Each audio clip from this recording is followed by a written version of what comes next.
की daring wife episode 9। Please like comment और subscribe करना ना भूलें। Thank you.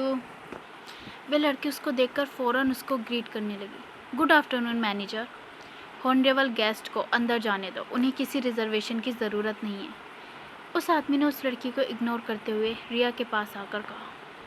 उसकी आवाज़ सुनकर सभी लोग हैरान और शांत हो गए। Mister Noman, long time no see. Riya ने हल्की सी मुस्कान के साथ अपने पुराने दोस्त को ग्रीट किया। उसकी कोल्ड निगाहें रिया की मुस्कान को देखकर सॉफ्ट हो गईं। उसने धीरे से उसके सर को थपथपाया। उसका मन हुआ कि उसके बालों को ख़राब कर दे।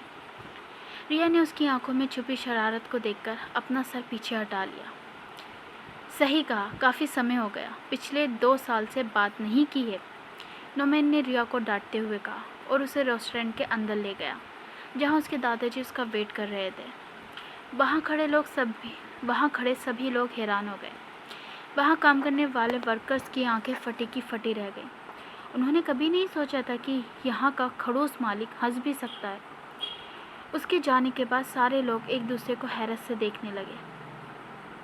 मैनेजर नोमैन कभी भी किसी को स्पेशल ट्रीटमेंट नहीं देते थे, चाहे उस शख्स का स्टेटस कुछ भी हो। मगर आज तो चमत्कार ही हो गया। वे मिस रिया को ऐसे ट्रीट कर रहे थे जैसे वो कोई वीआईपी हो। मगर किसी को नहीं पता था कि रिया खन्ना ने उसकी जान बचाई थी कई साल पहले, और वह रिया की बहुत इज्जत करता था। दादाजी, मैं माफ़ी चाहती हूँ, मैंने आपको ज़्यादा वेट तो नहीं कराया। रिया ने कुर्सी पर बैठते हुए प्यार और भरे और नर्म लहजे में कहा। राजीव खन्ना ने हंसते हुए कहा, नहीं, मैं बस अभी आया हूँ। उनकी मुस्कान को देखकर कोई नहीं बता सकता था कि वे झूठ बोल रहे हैं। ललित, जो कि उनका प्राइवेट सेक्रेटरी था, उसने अपने बॉस के इस झूठ पर अपने होठ सिकोड़ लिए। मिस्टर राजीव खन्ना पिछले 1 घंटे से रिया का इंतज़ार कर रहे थे। उन्हें अपनी इस पोती के साथ टाइम बिताना इतना ज़्यादा पसंद था। हालांकि उनके और भी बहुत सारे ग्रैंड चिल्ड्रन थे, मगर उनका सारा प्यार और लाड दुलार सिर्फ रिया के लिए था। आप झूठ तो नहीं बोल रहे हैं? मैंने अभी ललित जी के होठों को सिकुड़ते हुए देखा, रिया ने अपने दादाजी को छेड़ते हुए कहा। हालांकि रिया टाइम से 30 मिनट पहले ही आ गई थी, क्योंकि उसे पता था उसके दादाजी हमेशा उससे पहले आते थे। राजीव खन्ना उसकी इस बात पर हंस पड़े। उन्होंने चाय की चुस्की लेते हुए कहा, लगता है मुझे इसे तुम्हारा वेट कराने के लिए बाहर खड़ा नहीं करना चाहिए था। ये तो गलत बात हुई ना दादाजी। मिस्टर ललित जी पिछले 10 साल से आपके राइट हैंड हैं, आप उन्हें ऐसे कैसे ट्रीट कर सकते हैं? रिया अपनी बात कहकर हंस पड़ी। उसने चाय की चुस्की लेते हुए ललित जी को देखा। ललित जी ने उन्हें इस तरह अपनी मजाक बनाते देखकर एक गहरी आह भरी, मगर अब उससे इस सब की आदत हो चुकी थी। वे उन दोनों को इस तरह खुश देखकर खुश था। मिस्टर ललित, आप अभी तक क्यों खड़े हैं? आइए और बैठ जाइए। रिया ने खाली सीट की तरफ इशारा करते हुए कहा। नहीं शुक्रिया, मुझे अभी कहीं जाना है, थोड़ी जल्दी में हूँ। ललित ने उनके ऑफर को मना करते हुए कहा। उसी समय उसका फ़ोन बजा। उसने अपने आप को एक्सक्यूज़ करते हुए वो वहाँ से निकल गया। और सुनाओ बेटे, आपके ये दिन कैसे जा रहे हैं? फॉरेन ट्रिप से वापस आने के बाद मुझे टाइम ही नहीं मिला तुम्हारे घर आने का। राजीव खन्ना एक बहुत ही बिजी व्यक्ति थे। वे होटल एम्पायर के राजा और खन्ना इंडस्ट्रीज़ के हेड किंग थे। उन्होंने ये पोजीशन दूसरों की तरह विरासत में नहीं पाई थी। वे अपनी फैमिली के सबसे छोटे बेटे थे, मगर अपने कठिन परिश्रम और मेहनत के बाद वे आज खन्ना इंडस्ट्रीज़ के सीईओ बने। रोज़ की तरह कुछ भी अलग नहीं। रिया ने मेन्यू उठाते हुए कहा। मैंने सुना है मीरा ने तुम्हारे लिए फिर से एक ब्लाइंड डेट सेट की थी, मगर तुम बीच में से ही लौट आई।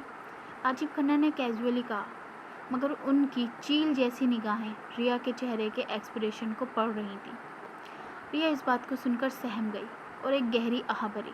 दादाजी, प्लीज़ मुझे मत बताइएगा कि आपने फिर से मेरे लिए प्राइवेट गार्ड्स खरीदे हैं मुझ पर दूर से निगाह रखने के लिए।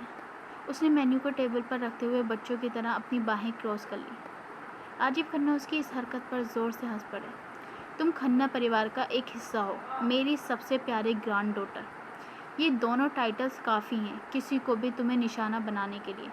तुम्हें सुरक्षा की ज़रूरत है, और वैसे भी एक्स्ट्रा सिक्योरिटी किसी को नुकसान नहीं पहुंचाती। मगर ये मेरी प्राइवेसी में दखल देने जैसा है। उसने मुंह फुलाकर जवाब दिया। हाँ, मगर ये तुम्हारे बचाव के लिए, ख़ास तौर पर उस अभिषेक के बच्चों और उस बेकार लड़की से जो इस शहर में घूमते रहते हैं। हालांकि राजीव खन्ना की आवाज़ कैजुअल लग रही थी, मगर उनके अंदर एक तूफान चल रहा था, बदले का तूफान। कपूर फैमिली का हेड और वे दोनों अच्छे दोस्त हुआ करते थे, मगर रिया के साथ हुए उस हादसे के बाद राजीव खन्ना ने उनसे अपने सारे रिश्ते नाते तोड़ दिए। उसने किसी को भी अपनी प्यारी डॉटर के साथ ऐसा करने का हक नहीं दिया था, भले ही वे रिया ने कुछ भी किया हो। कपूर फैमिली को उस वक्त एक बड़ा झटका लगा था जब उनके शेयर खन्ना परिवार की वजह से बहुत तेज़ी से गिरने लगे थे, मगर राठौर फैमिली की मदद से सब ठीक हो गया। कोई बात नहीं, मैं उससे नहीं डरती अब दादाजी, रिया ने अपनी प्यारी और सॉफ्ट आवाज़ में कहा, मगर उसके दादाजी ने उसकी आवाज़ में छुपी कपकपाहट को पहचान लिया। उनके माथे पर एक शिकन आ गई। रिया की आंखों में छुपे दर्द को पढ़कर वे पढ़ सकते थे। तुम्हें यकीन है तुम मेरे पुराने ऑफर को एक्सेप्ट नहीं करना चाहती?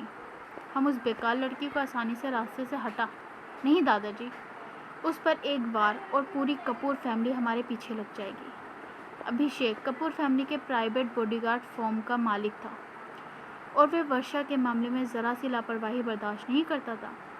अगर कोई वर्षा को नुकसान पहुंचाता तो वह अपनी पूरी प्राइवेट आर्मी को उसके पीछे लगा देता।